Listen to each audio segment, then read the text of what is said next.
ଘରର ଏହି ତିନୋଟି ଜିନିଷ କେବେ ବି କାହାକୁ ଉଧାରରେ ଦିଅନ୍ତୁ ନାହିଁ କିମ୍ବା କାହାଠାରୁ ଉଧାରରେ ଆଣନ୍ତୁ ନାହିଁ।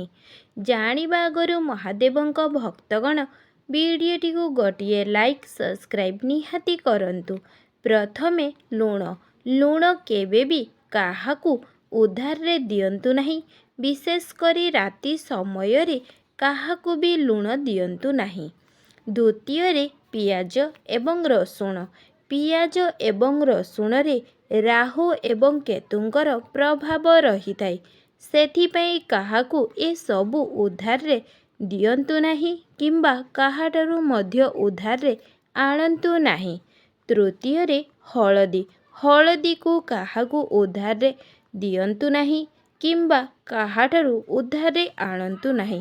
ଏପରି କରିବା ଦ୍ୱାରା ଆପଣଙ୍କ ଉପରେ ଏହାର ଅତ୍ୟନ୍ତ କୁପ୍ରଭାବ ପଡ଼ିଥାଏ।